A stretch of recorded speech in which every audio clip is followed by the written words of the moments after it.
Katerina Jakob watched the German soldiers flee. Streaming from the east, that's what she was seeing. Allied bombers flew above them. She thought they all might die, and then soon there was the silence of all the SS men. When the sun rose the next morning, it was the 1st of May, and they all sang the Internationale. They all sang the Internationale.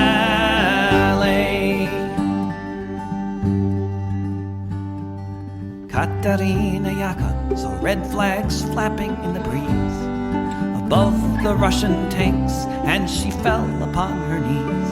And so many different voices in so many different tongues sang the most beautiful song that could ever have been sung. In German, Lithuanian, in Polish and in Dutch, a myriad of melodies has never had been such. In Russian and in Yiddish, Italian and French, emerging from the forests beneath the trench. When the sun rose the next morning, it was the 1st of May, and they all sang the Internationale. When the sun rose the next morning, it was the 1st of May, and they all sang the Internationale. They all sang the Internationale. Völker hört die Signale auf zum letzten Gefecht. Die Internationale erkämpft das Menschenrecht. Völker hört die Signale auf zum letzten Gefecht. Die Internationale erkämpft das Menschenrecht.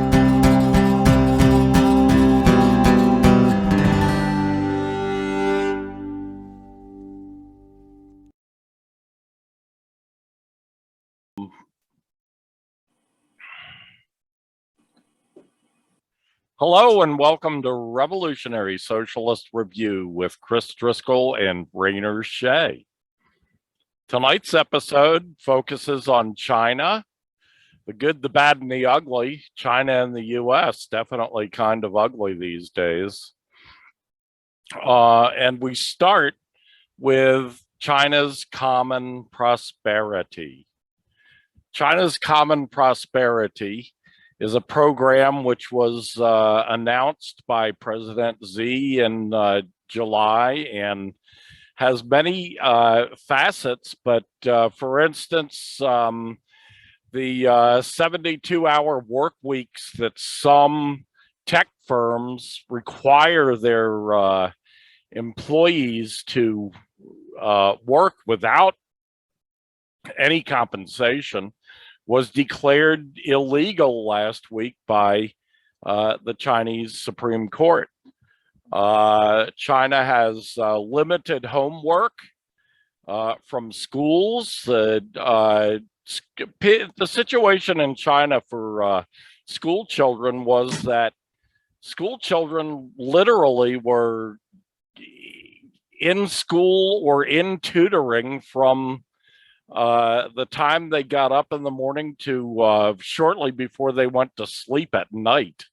But homework has been severely limited, and private tutoring companies have been shut down all over the country. Fines for tax dodgers, including the country's most populous actress, have been levied to the tune of millions, tens and even tens of millions of dollars. Billionaires are scrambling to appease the party with charitable donations and messages of support. Tencent, one of China's largest companies, for example, has put aside 50 billion yuan for low-income communities. And many, many other communities are the same. Many companies have been well, have been shut down or put out of business. Billionaires arrested for disobeying the laws, especially the labor laws.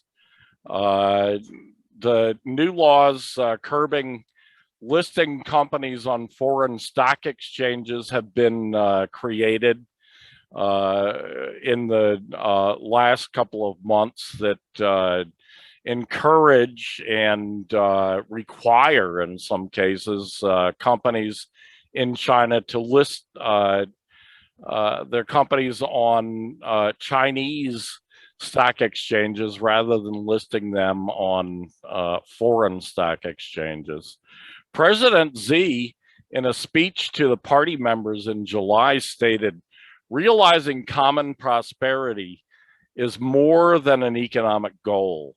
It is a major political issue that bears on our party's governance foundation.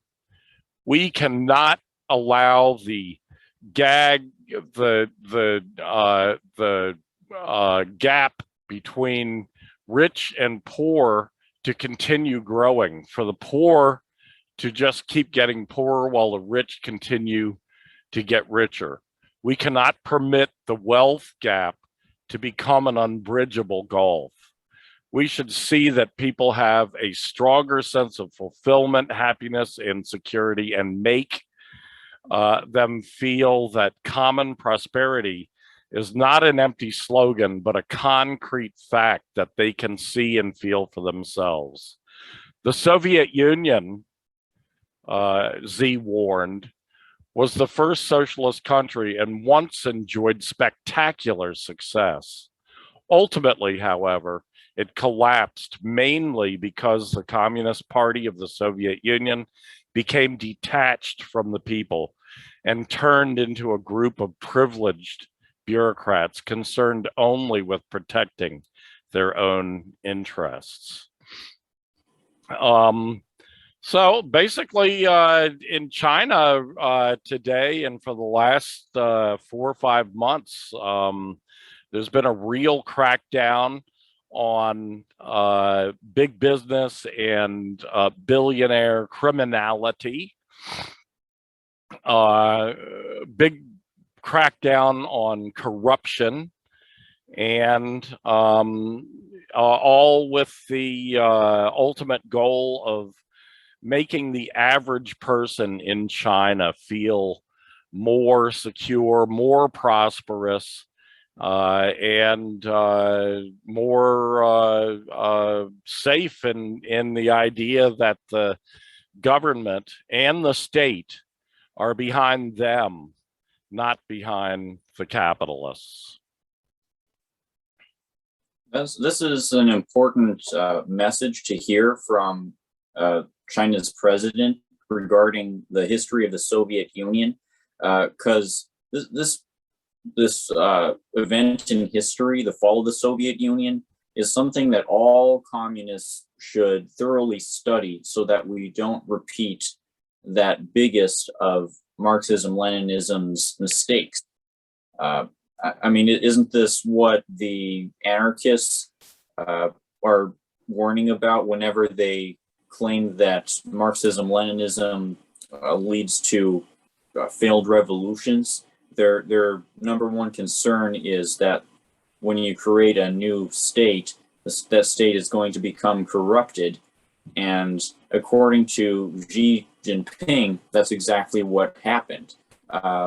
But the problem with the way that the anti-communists or the anti-state socialists, like the libertarian socialists presented now, is that they claim that Marxism-Leninism is it's been proven to be not an effective way to defeat capitalism, and they point to China as proof of this.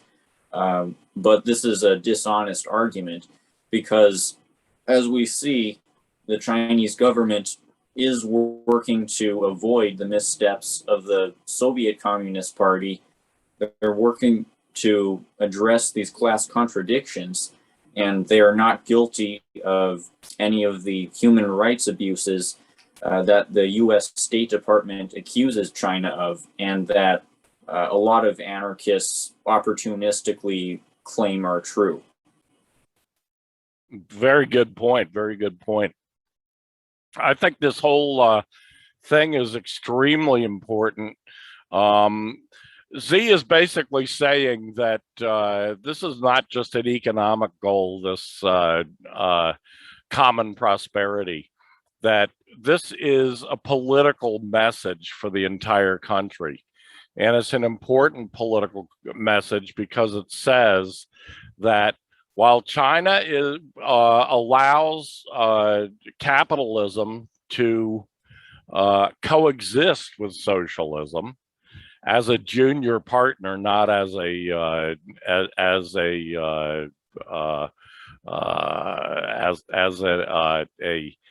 controlling factor, but as a junior partner in the socialist workers' state, that capitalists will obey the law, basically, that they will not get some kind of special regards or special privileges because they're rich. It's a very, very important step in the right direction for China to re-emphasize this point. It was already emphasized just with the law, just with the circumstances under which capitalists are allowed to operate within the socialist state, and that is that they operate as long as they are contributing to the country's prosperity, as long as they're contributing to the working class's prosperity. So we'll have a link to this article underneath this video when we put it up, as we will with all the articles that we mentioned tonight. Next on the list, China and the US are on the brink of war.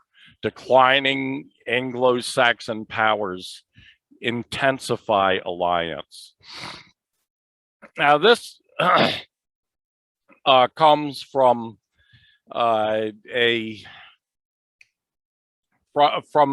from two articles, both of which are one of which is from The Next Recession by Michael Roberts, and he's talking about, or no, I'm sorry, not Michael Roberts, from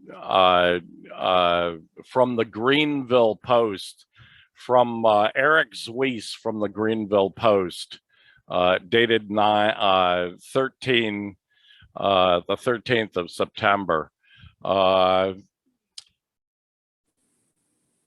Is it from the Greenville Post? Yeah, from the Greenville Post. And in it, he suggests that the United States and China are on the brink of war over Taiwan. Taiwan is a very, very extremely important issue for the Chinese. Taiwan, ever since the Shanghai Communique was signed by the United States and China in 1972, both countries agreed that Taiwan was a part of China, that it's called the One China policy.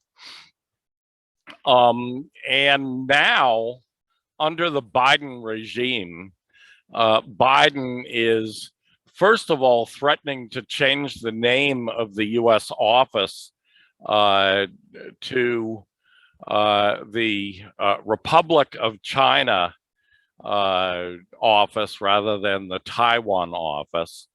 And second, he's threatening that if China goes to war with Taiwan, with the separatists over over this issue, that the United States will enter the war. This is really quite frightening if you think about it. For China, as I said to begin with, this is a red line beyond every other red line. This is a line beyond which no one can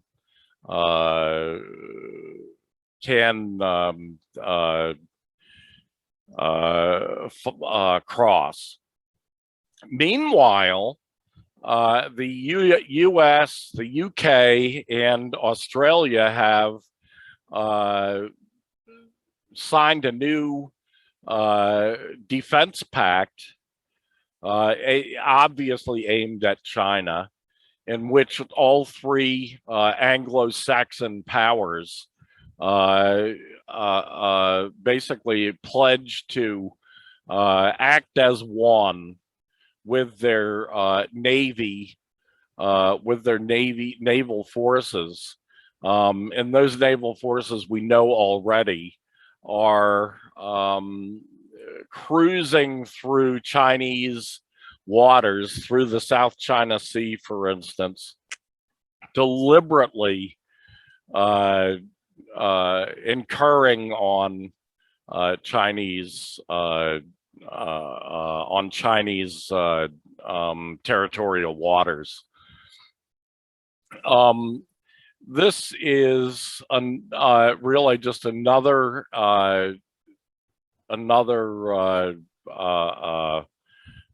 example of the decline of the Anglo-Saxon powers, including the U.S., that they're getting this desperate in their fight against China, because China is still rising, China is still coming up, and they do not like that. They cannot abide by that. They cannot really, in the long run, long exist if that happens. So, once again, China and the US are on the brink of war, and the Anglo-Saxon powers are intensifying their alliance against China as part of their response to this. So, Rainer, what are your thoughts? Well, I'm thinking of this on a really macro level. I feel like these stories of Cold War escalations are getting old. I've been hearing about them every week for years, and I know that the underlying trend behind this is a contraction of capital, a decline of imperial power. Because China is not imperialist. That's something that we need to keep stressing to establish a correct class consciousness in this country, correct understanding of Marxism. The U.S. imperialism is contracting. It's weakening, and there are caveats to this. We need to recognize that U.S. imperialism is by no means done. It's still capable of inflicting great damage. And this last month, the U.S. empire carried out a coup in Guinea that installed a new regime that is refusing to implement the Belt and Road Initiative infrastructure projects that China was underway in implementing in that country previously. And now Guinea's people are not going to see the living standards benefits that the BRI programs would otherwise have brought them. And China has experienced an economic and geopolitical setback within Africa as a consequence. So this is a reality we need to acknowledge. the decline of U.S. imperialism is not all happening in one direction. There are many factors at play. There's steps forward and steps back, but the overall trend is one of a contraction of capital, and all that stands in the way of U.S. imperialism's final demise, because U.S. imperialism is resilient under the present conditions.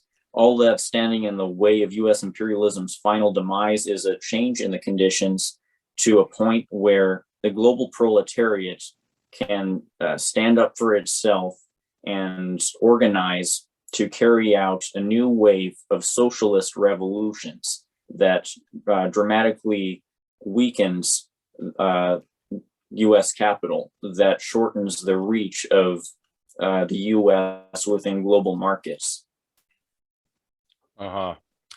Okay.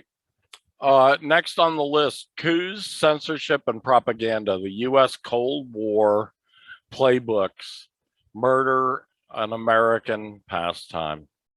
Rainer Shea. Like I just mentioned, the U.S. recently carried out a coup in Guinea to sabotage the BRI programs. This has gone along with two other recent African coups in Mali and Chad that have also set back China's development towards BRI programs within the continent. And these are setbacks that need to be acknowledged by anti-imperialists. Like I said, the progress towards a multipolar, more equitable world is not all happening in one direction. There are setbacks that are not linear. It's not linear. And the U.S. empire is trying to manufacture consent for these sabotages of the movement towards a multipolar world. It's doing this by cutting off the flow of free information, by censoring alternative media outlets like the Gray Zone and Minpress News, some of the only media outlets that have been challenging the U.S. Xinjiang genocide hoax. And through officially legalized covert CIA propaganda in the U.S. media, the U.S. empire is perpetually flooding Americans with negative stories about China. We're seeing this regarding Afghanistan right now, where you have these CNN headlines that imply that the Taliban is collaborating with China to carry out some kind of ethnic cleansing against the Uyghurs in Afghanistan, while omitting the reality that these specific Uyghurs they're talking about, who are at risk of getting deported to China or extradited to China, are members of actual terrorist groups that have been participating in the U.S. proxy destabilization wars within Afghanistan. And the U.S. is currently trying to redouble this proxy warfare effort in Afghanistan. All of these details are omitted by these headlines that make it out to be like China is to blame for all of these disasters. Yeah. This is to be expected, I guess. The U.S. is continuing its efforts, its Cold War efforts, if you couldn't call it Cold War. I call it hybrid asymmetrical warfare, not Cold War. But they're continuing these efforts, and they will continue to do so, even as more and more and more of the U.S. Per capita income, the GDU is consumed by empire, by warfare, making it more and more and more impossible for the United States to continue this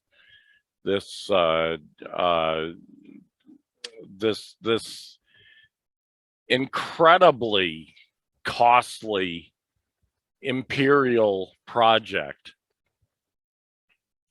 So it's really at this time a matter of how much longer can the American people carry this extra load on our backs, this load of empire, which costs us a tremendous amount and gives us nothing. Empire does not benefit the American people in any way, shape, or form.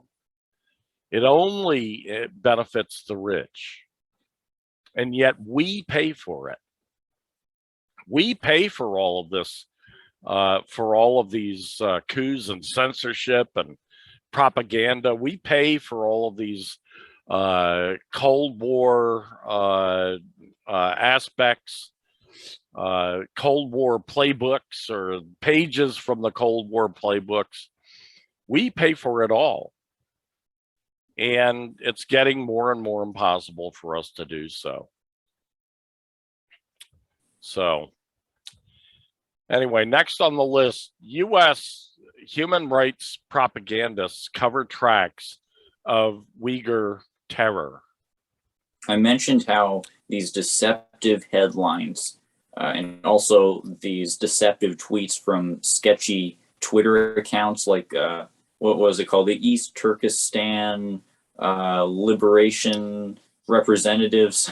These BS Twitter accounts and these headlines are portraying it like the Taliban is persecuting ethnically the Uyghurs in Afghanistan in partnership with China, when all that the Taliban is doing is countering the actions of the East Turkestan Islamic movement and related US-backed proxies in their agenda to continue destabilizing Afghanistan and making Uyghur ethnic nationalist terrorism spill across the border into China with the goal of balkanizing and destabilizing that country. This is what China is rightly working with the Taliban to try to prevent. This is the sinister agenda, this attempted humanitarian crisis that the imperialists are trying to manufacture on top of the humanitarian crisis that Afghanistan is already experiencing. The imperialists do not care at all about the well-being of the Uyghurs in Afghanistan or any other ethnic group within Afghanistan. All that they care about is their destabilization and balkanization agenda within Central Eurasia. And that's why these BS media outlets, these BS human rights organizations in relation to the Uyghurs are trying to cover up this reality of US-backed Uyghur ethnic nationalist jihadist terrorism. This month, we had this Al Jazeera column written by some liberal columnist who was claiming that the East Turkestan Islamic movement was that it got a bad rap by being classified as a terrorist organization. So columnist was defending the Trump administration's decision essentially to take the ETIM off the terrorist watch list last year, a decision that's since led to a great rise in that organization's logistics, funding, manpower, weapons, and that's posing an increasing risk to China as a result. The goal of these kinds of propagandists, these human rights propagandists, is to obfuscate the reality of US-backed Uyghur jihadist terrorism. Yeah. It's once again, it's a the U.S. going all out to do everything it can to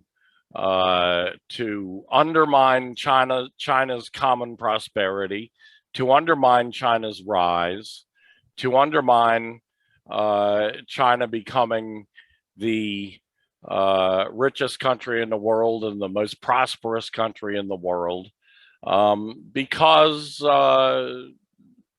socialism, doing all that, is not allowed. It's not. It goes against the very core of the American empire's message, which is that socialism always fails. Socialism doesn't work. In this case, socialism has created the most prosperous nation, and soon to be a moderately prosperous nation for all of its people, raising millions and millions and millions out of poverty. They cannot allow this to go on because it strikes at the core message of capitalism, that capitalism is better than socialism, despite all the evidence to the contrary. So the lies that they tell about what's really going on in Xinjiang, the northwesternmost province of China, the lies about Uyghurs being held in concentration camps,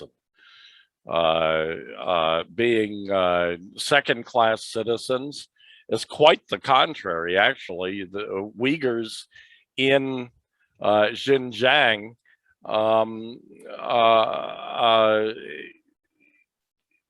enjoy many benefits that other parts of China doesn't enjoy, mainly because they are a formerly oppressed minority, and so they have some catching up to do. So the Chinese are going out of their way to allow the Uyghurs in that part of China to catch up with the rest of the country.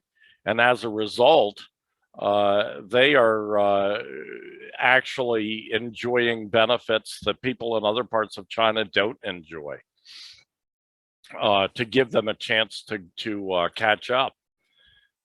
So that's the reality, and yet what we hear from American propagandists is quite the contrary. What we hear is, and in the next issue, or in the next segment, we're going to be talking about the kinds of dissidents, shabby liars, really dissidents and refugees from these areas who really tell lies, and there are not very many of them. So anyway, with that, on to the next issue. The Gray Zone's Max Blumenthal and Ben Norton exposed deceptive defectors and dissidents from North Korea to Iraq, from China to Syria. Blumenthal and Norton exposed numerous examples of how the American empire uses untrustworthy defectors and dissidents from America's enemies to testify to exaggerated stories of oppression. This wasn't an article. It was a video that Blumenthal and Norton did, where it was an almost 2-hour video, and throughout the video they used numerous examples of how the American empire will get one or two of these dissidents from China, for instance, or from Syria, from Iraq or North Korea, and from other countries as well. Any country that stands up to America and and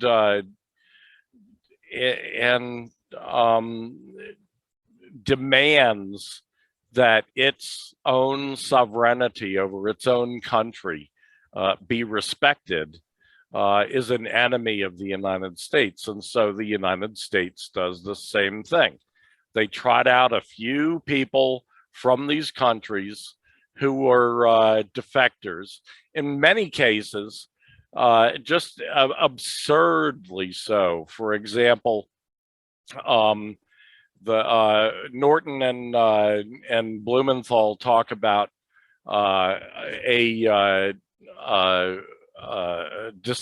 deceptive defector from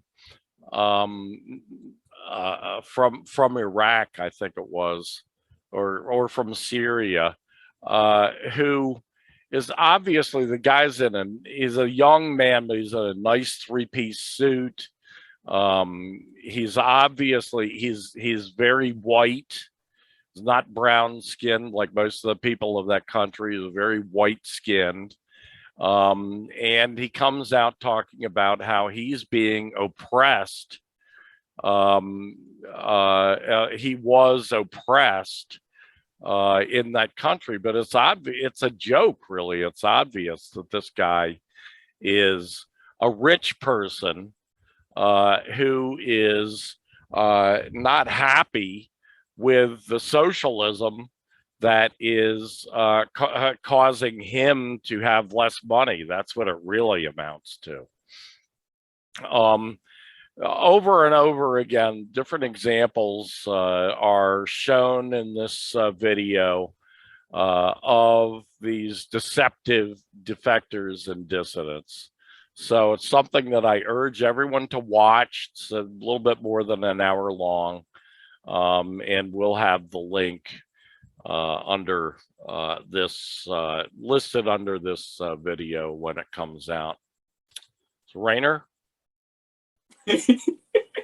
Oh my goodness, that video. It reminded me of the YouTube commentary channels that I watch, where you have these guys reacting to ridiculous internet videos, like outrageous, illogical, cheaply produced YouTube kids videos, where they poke fun at the absurdities in it. Except this is the stuff they're reacting to is Yeonmi Park on Joe Rogan claiming that there was a man who was starving so much that he had his guts out and also his pants were off, and there was a rat eating his intestines. This was out outdoors and on the street, and they were like, how outrageous can you make it?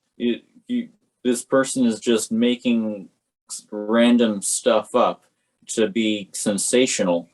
They compared it to the concept of campfire stories, where all that Yeonmi Park is doing is making up attention-grabbing stories, folk tales, for people to listen to on her YouTube channel. And it's really wild.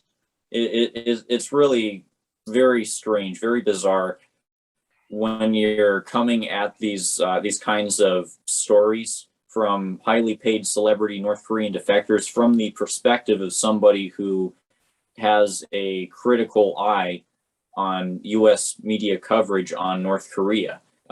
Most people, it seems like most Americans are actually willing to accept this because they're flooded with headlines saying stuff like North Korean government claims that it's found a unicorn, or North Korea bans Kim Jong-un style haircuts. or North Koreans are told that they run the world. Anything at all can be said, can and will be said about North Korea in the U.S. media, and the consequence is you can have discourse like this normalized on one of the biggest platforms in existence, the Joe Rogan Experience. Yeah, exactly. Yeah, well, it was pretty funny. But a good video, and you should watch it. Next on the list, capitalism's fall into barbarism and society's engineered collapse. I view the trend within U.S. imperialism and capitalism to be one of U.S. empire cutting its losses. You can extend this into capitalism in general. Capital, as it contracts, is cutting its losses by engineering the collapse of more and more of the globe. You know, neoliberalism can be considered an engineered collapse of society to a certain extent under the marketing of free markets, of some sort of common prosperity being supposed to come out of so-called trickle down economics. It's been a collapse where the global working class has lost access to so many social benefits, to the wages that they used to enjoy, to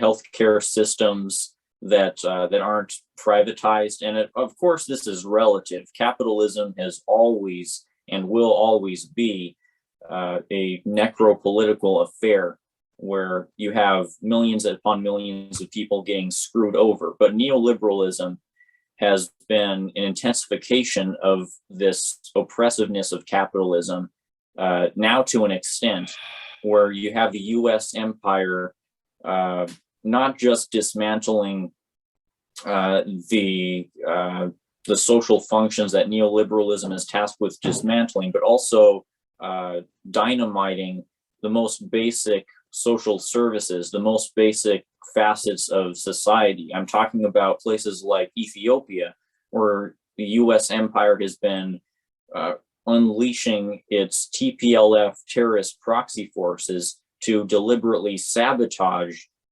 infrastructure, social services, supply chains within that country, and turn the country into a failed state that's on its way to experiencing a Yugoslavia-style Balkanization civil war. That honestly is already experiencing that kind of conflict, and a famine is present and growing within Ethiopia.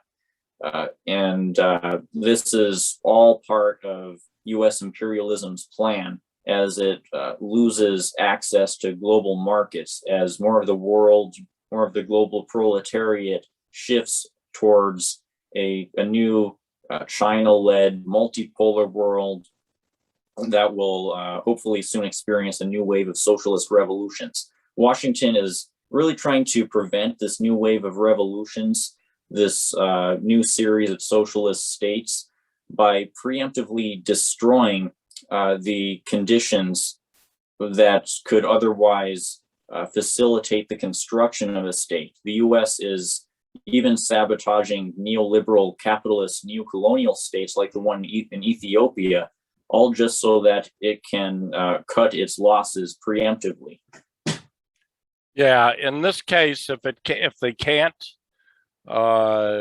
take over and occupy a country, they figure they might as well destroy the country. That's what they did to Libya. That's what they've done to Lebanon to a great extent. That's what they've tried to do to Syria.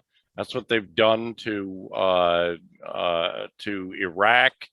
The list goes on and on of the countries where in the old days they would have occupied these countries and turned them into a US style dystopia, but instead now they just destroy the country instead.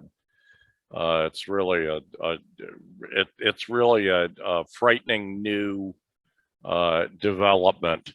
Not quite so new. It's been going on for 20 years now, but is definitely the only way that they go these days. They don't really have wars anymore where they try to colonialize, where they try to occupy these countries. They've figured out that they can't do that. They don't have the wherewithal anymore to carry out such a project, even in small countries. So instead, they destroy. And what's the benefit of destroying the country? Well, that's one country that can't go over to the opposition. First of all, it's one country that can't go over to the the multipolar world that is taking the place of the unipolar world. And secondly, if this market can't be occupied and controlled, it's better for the capitalists to rid themselves of the market altogether, to pretty much just destroy the market. If it's not controlled by the United States, at least there is a situation where it doesn't exist anymore. And the fact that it doesn't exist anymore increases capitalism's control in a way, because there's less to control. So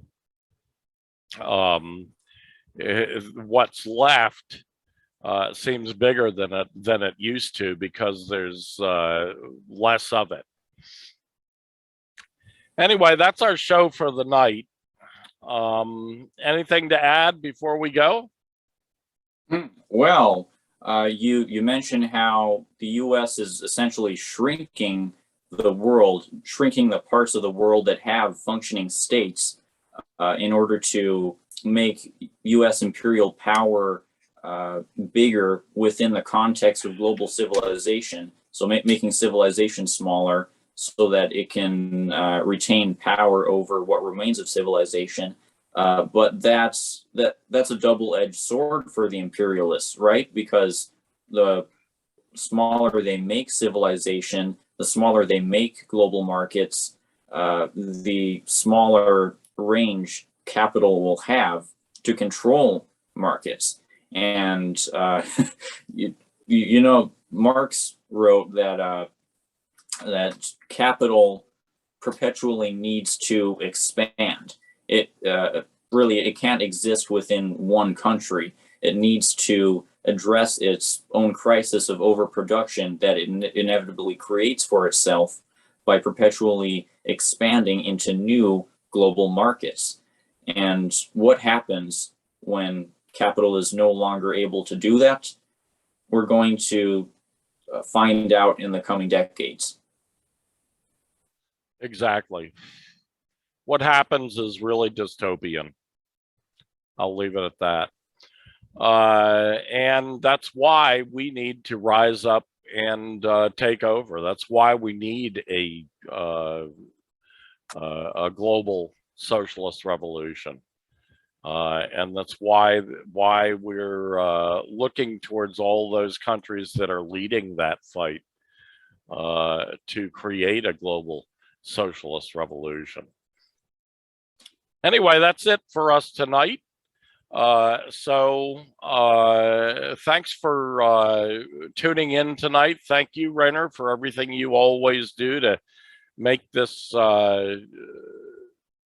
show the show that it is.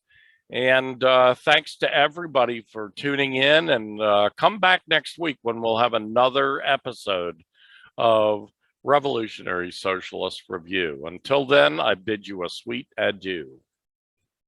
Okay.